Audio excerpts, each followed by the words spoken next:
बिस्मिल्लाहिर्रहमानिर्रहीम। अस्सलाम वालेकुम students, Mohammad Iqbal physics lecture first year का लेक्चर नंबर 10 पार्ट 1 के साथ हाज़िर हूँ। और आज हम इसमें क्या पढ़ने जा रहे हैं, आइए देखते हैं। आज के लेक्चर में हम टॉर्क के बारे में पढ़ेंगे कि टॉर्क क्या चीज़ होती है, ठीक है। टॉर्क का मैग्नीट्यूड क्या होता है, टॉर्क को R क्रॉस F कैसे लिख सकते हैं, और इसकी साइन कन्वेंशन देखेंगे, और फिर इसकी डायरेक्शन देखेंगे। और आखिर में हम एक और चीज़ भी कंपेयर करेंगे कि उसमें हम कंपैरिजन देखेंगे, comparison of force and torque, ठीक है। ये हम चीज़ देखेंगे। तो आइए सबसे पहले हम देखते हैं कि टॉर्क क्या है। एक्सक्यूज मी, टॉर्क, इसका सिंबल जो है वो ये टॉ होता है। टॉ वेक्टर क्वांटिटी है ये, तो इसको डिफाइन करते हैं। क्या ये कौन सी क्वांटिटी है, आपने पहले ये पढ़ा हुआ है मैट्रिक में, मैं पहले वही बता दूं आपको कि हम इसको कहते हैं turning effect. Turning effect of force is called torque. Turning effect of force, कुव्वत का घुमाव का असर, ठीक है। कुव्वत जो है उसका घुमाव का असर। अब ये थोड़ा सा हमें समझना पड़ेगा, ठीक है। The turning effect of force is called torque. लेकिन ये डेफिनेशन के बजाय मैं एक और डेफिनेशन करूं तो वो ज़्यादा बेहतर है। ये वो फिजिकल क्वांटिटी है, it is a physical quantity, it is a physical quantity which produces angular acceleration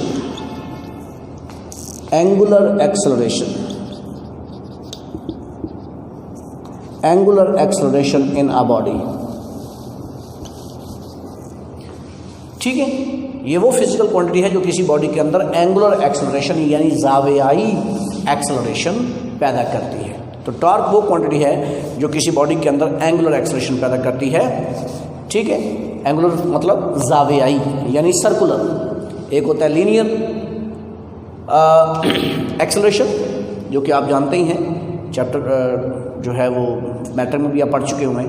ए जो है rate of change of velocity is called acceleration, ठीक है, वो लीनियर एक्सेलरेशन। एक होता है सर्कुलर एक्सेलरेशन यानी एंगुलर एक्सेलरेशन। तो ये वो क्वांटिटी है जो एंगुलर एक्सेलरेशन पैदा करती है। इस पे मैं बात करूँगा एंड पे जाके, इस लेक्चर के एंड पे जाके आपको समझ आ जाएगी कि ऐसा हम क्यों कह रहे हैं, ठीक है। अब देखें, ये एक बॉडी है, इसका मैग्नीट्यूड की बात भी करते हैं, मैग्नीट्यूड ऑफ टॉर्क। आप ये कहते हैं सर ठीक है कि कुव्वत के घुमाव के असर को टॉर्क कहते हैं, यानी the turning effect of force is called torque. लेकिन जब आप क्वांटिटेटिव अंदाज में बात करें कि कितना टॉर्क, तो फिर आपको कैसे पता चलेगा कि टॉर्क की मिकदार कितनी है, उसका मैग्नीट्यूड कितना है। तो इसकी मिकदार जो है वो हम इस तरह से निकालते हैं। देखिए, ये एक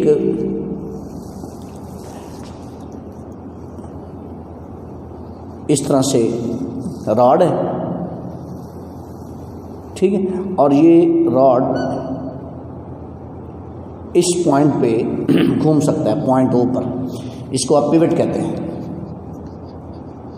पिवट।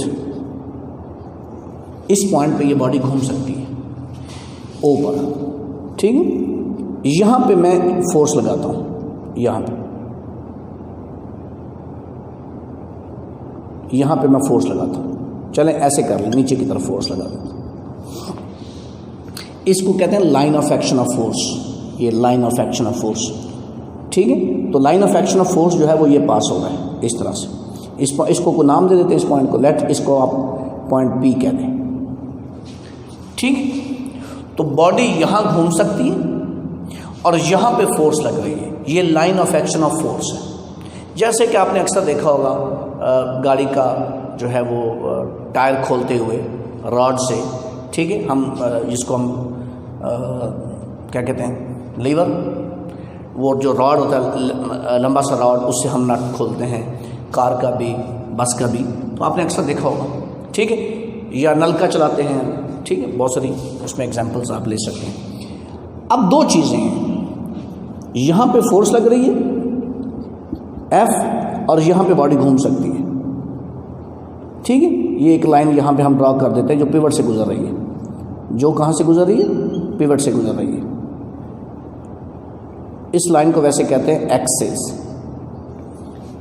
क्या कहते हैं? एक्सिस। एक्स पे मैं आगे जाके मजीद बात करता हूँ, ठीक है। तो ये line of action of force हो गया, ये एक्सिस हो गया। एक्सिस मतलब पिवट से गुजरती हुई परपेंडिकुलर लाइन। इन दोनों के दरमियान जो डिस्टेंस है, इस डिस्टेंस को मैं कह देता हूँ L, और इसको हम कहते हैं मोमेंट आर्म। क्या कहते हैं? Moment arm. तो जो टॉर्क होगा वो इन दो चीज़ों का प्रोडक्ट होगा, फोर्स इनटू L, ठीक है। यानी magnitude of force,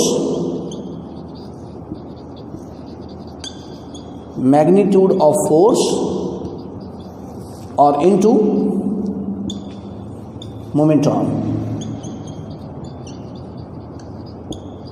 moment arm. अब मोमेंट आर्म क्या होता है? Perpendicular distance. ये इन दो चीज़ों को आपने मल्टीप्लाई करना है, यानी ये फोर्स है, ये फोर्स है, ये यहाँ पे लग रही है, ये समझ लो यूँ लग रही है और इसको यूँ घुमा रही है, और दरम्यान में इनके परपेंडिकुलर डिस्टेंस है। तो अब इन दोनों का प्रोडक्ट फोर्स और ये परपेंडिकुलर का प्रोडक्ट जो है वो घुमाव का असर पैदा करता है, यानी टॉर्क पैदा करता है। यानी एक नई क्वांटिटी बनती है जो क्या कर सकती है? बॉडी को घुमा सकती है। इन दोनों का प्रोडक्ट एक नई क्वांटिटी बनती है जिसको टॉर्क कहते हैं, और वो क्या कर सकती है? वो बॉडी को घुमा सकती है। इस नई क्वांटिटी का नाम है टॉर्क। तो ये टॉर्क क्या है? It is a product of two things. Number one, magnitude of force and the perpendicular distance between the line of action of force and the axis. इन दोनों का प्रोडक्ट एक नई क्वांटिटी बनती है। इसका यूनिट क्या होगा? इसका जो यूनिट है वो होगा न्यूटन मीटर। अक्सर गाड़ियों का अगर आप मैनुअल पढ़ें, नई गाड़ी आप जब निकलवाते हैं तो उसका मैनुअल पढ़ें, तो उसके फीचर्स में लिखा होता है कि इस गाड़ी का इंजन जो है वो कितना टॉर्क पैदा कर सकता है। 90 न्यूटन मीटर टॉर्क, जैसे कि 1300 सीसी गाड़ी का गालबन मुझे एग्जैक्ट याद नहीं है, लेकिन मेरे ख्याल में तकरीबन 90 न्यूटन मीटर या इससे ज़्यादा का टॉर्क पैदा कर सकता है, ठीक है। तो ये है unit of the torque, newton meter. अब एक बात देखिए आप, अगर ये जो आपकी फोर्स है ये पिवट से ही गुजरे, यहीं पे मैं फोर्स अप्लाई कर दूं, पॉइंट O से यहीं पे फोर्स अप्लाई कर दूं, तो क्या ये फोर्स बॉडी को रोटेट करवा सकती है? नहीं करवा सकती। No torque. क्यों नो टॉर्क? क्यों? क्योंकि यहाँ पे L 0 है और टॉर्क बराबर होता है फोर्स इंटू L यानी मोमेंट आर्म, और फोर्स इंटू 0 तो यहाँ टॉर्क पैदा नहीं होगा। यानी जब फोर्स पिवट पॉइंट से गुजरे, जिस पॉइंट पे बॉडी घूम सकती है उसी पॉइंट्स पे अगर फोर्स गुजर रही हो तो फिर टॉर्क पैदा नहीं होगा, फिर घुमाव का असर पैदा नहीं होगा। इस सोच में टॉर्क 0 होगा, ठीक है। एक और बात देखते हैं, अगर आप यहां पे इस तरफ फोर्स अप्लाई कर दें ये, तो फिर भी टॉर्क नहीं पैदा होगा। क्यों? अगर आप इसको पीछे लेके जाएं तो ये फोर्स भी कहां से गुजर रही है? पिवट से गुजर रही है। इस सूरत हाल में भी DL जो है वो मोमेंट आर्म 0 होगा और टॉर्क पैदा नहीं होगा, ठीक है। बात समझ आ रही? यानी दरवाजे को अगर आप यूं घुमाएं तो दरवाज़ा, यहाँ पे फोर्स लगाएं तो दरवाज़ा बंद होगा या खुलेगा, लेकिन दरवाजे को अगर ऐसे खींचना शुरू कर दें या ऐसे दबाना शुरू कर दें तो दरवाज़ा बंद नहीं होगा। इसका मतलब उस वक्त टॉर्क 0 हो गया। अच्छा, यहाँ पे मैं एक कन्फ्यूजन दूर करता हूँ। अक्सर स्टूडेंट मिक्स करते हैं घुमाव का असर, तो मैं जब सवाल करता हूँ तो बात जो मुझे नज़र आती है तो वो मैं यहाँ क्लियर करता हूँ। तो बच्चे कहते हैं मतलब घूम जाना टॉर्क है, रोटेशन टॉर्क है। रोटेशन खुद टॉर्क नहीं है, रोटेट करवाने वाली क्वांटिटी टॉर्क है। घूम जाना टॉर्क नहीं है, घुमाने वाली क्वांटिटी टॉर्क है। घूम जाना टॉर्क नहीं है, घुमाने वाली क्वांटिटी टॉर्क है। तो ये वो और वो क्वांटिटी क्या है, वो दो चीज़ों का प्रोडक्ट है, फोर्स इनटू मोमेंटम। उम्मीद है कि आपको ये बात क्लियर होगी। क्लियर हो गया? तो ये है टॉर्क की डेफिनेशन। अब हम साबित करते हैं वेक्टर फॉर्म में, वो ज़रा लेते हैं जी। तो आइए, अच्छा यहाँ पे याद रख लीजिएगा कि टॉर्क दो चीज़ों का प्रोडक्ट है, एफ एल का, ठीक है। तो अब हम ज़रा इसकी वेक्टर फॉर्म को देखते हैं।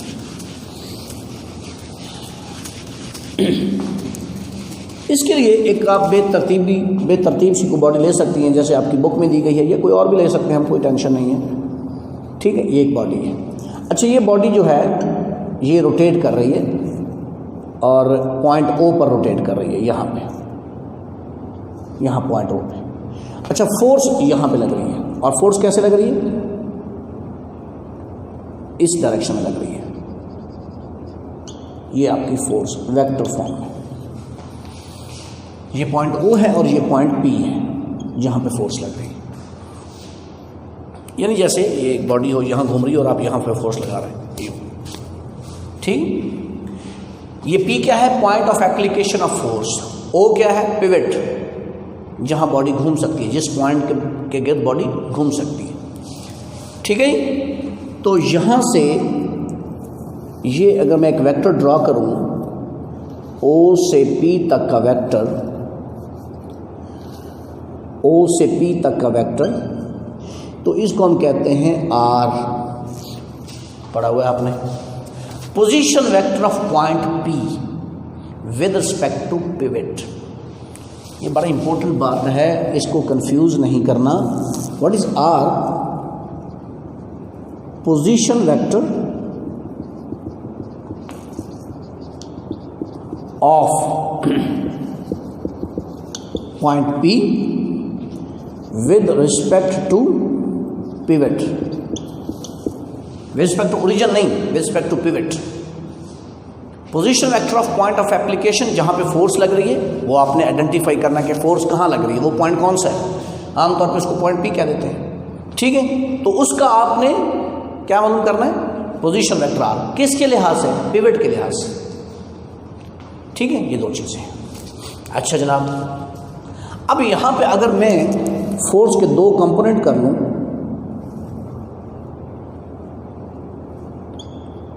एक ये वाला और एक ये वाला, और इन दोनों फोर्स और आर के दरमियान एंगल थीटा हो, तो सामने वाला होगा एफ साइन थीटा और ये वाला होगा एफ कॉस थीटा, ठीक है। एफ कॉस थीटा ये वाला एफ साइन थीटा। तो ये एफ साइन थीटा असल में यहाँ पे अमल कर रहा है ना, यहाँ पे हम शो सर वहाँ पे कर लगता रहो, यहाँ ये एफ साइन थीटा से,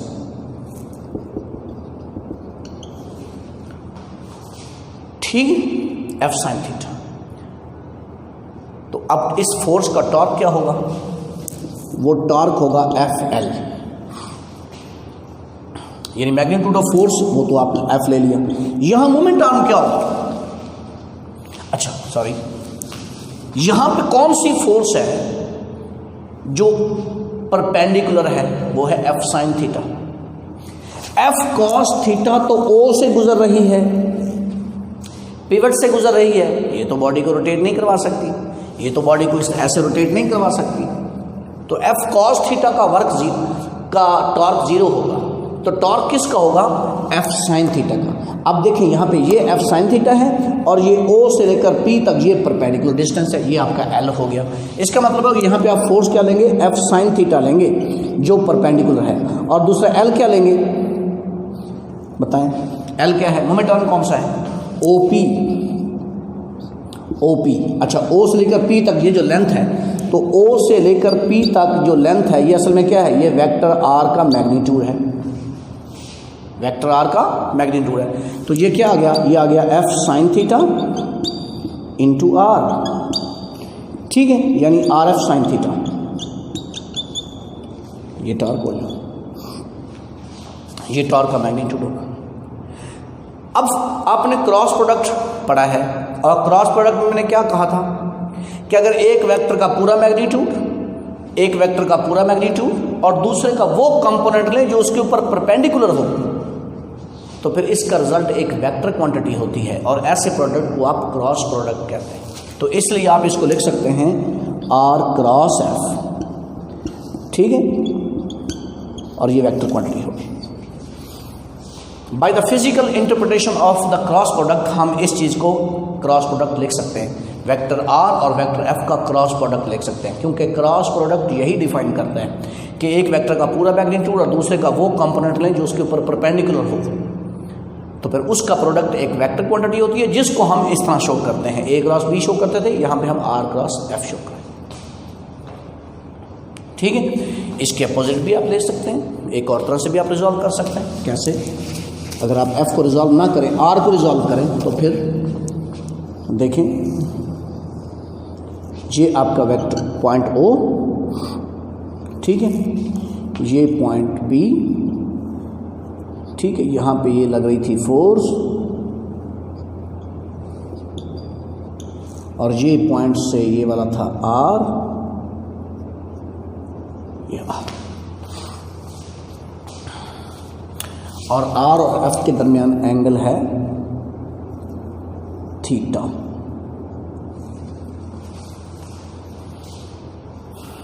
ठीक है। इस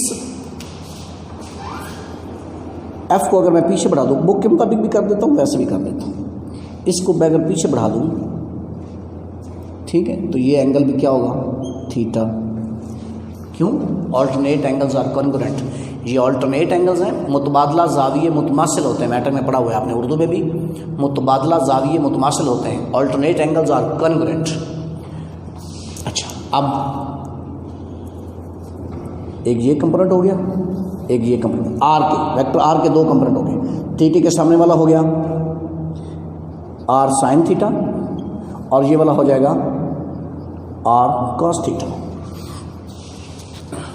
एफ के साथ एंगल बना रहा है थीटा, तो एफ के साथ इसका कौन सा कंपोनेंट होगा? आर कॉस थीटा, और इसके ऊपर परपेंडिकुलर कौन सा होगा? आर साइन थीटा, ठीक है।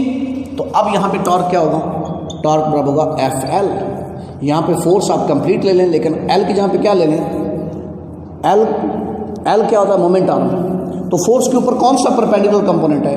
ये वाला आर साइन थीटा। तो यहाँ पे जो एल होगा वो होगा आर साइन थीटा, यानी मोमेंट आर्म यहाँ पे होगा आर साइन थीटा, ये वाला परपेंडिकुलर कंपोनेंट है, ठीक है। यानी कि ये और ये फोर्स को घुमाएंगे, तो यहाँ पे आप लेंगे आर साइन थीटा, तो ये फिर हो जाएगा आर एफ साइन थीटा, और इसको फिर आप लिख सकते हैं आर क्रॉस एफ लिख सकते हैं।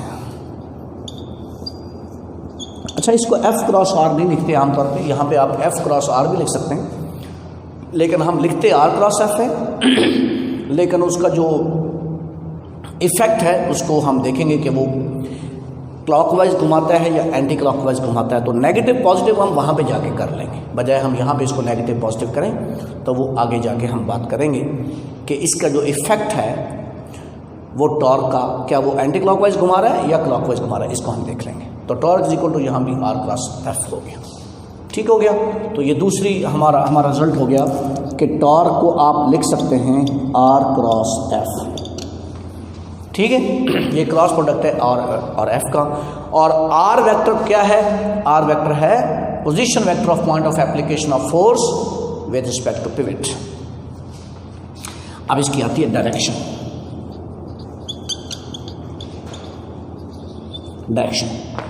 अब आपको पता है कि A is a vector, B is a vector and A cross B is also a vector, ठीक है। A cross B is also a vector which is perpendicular to the plane containing A and B. यहाँ तक हम रोकते हैं torque is equal to R cross F, और जो इसका अगला पार्ट है, बाकी बात हम लेक्चर 10 पार्ट बी में करेंगे। तो यूट्यूब पे आप लेक्चर जो है वो 10 पार्ट बी ज़रूर देखिए। चैनल को सब्सक्राइब कीजिए, मोहम्मद इकबाल भट्टू फिजिक्स लेक्चर, और Aspire college Chishtian official YouTube channel जो है उसको सब्सक्राइब कीजिए। तमाम लेक्चर्स आपको वहाँ पे मिल जाएंगे, फर्स्ट ईयर और सेकंड ईयर दोनों के। जब तक के लिए अल्लाह हाफिज़।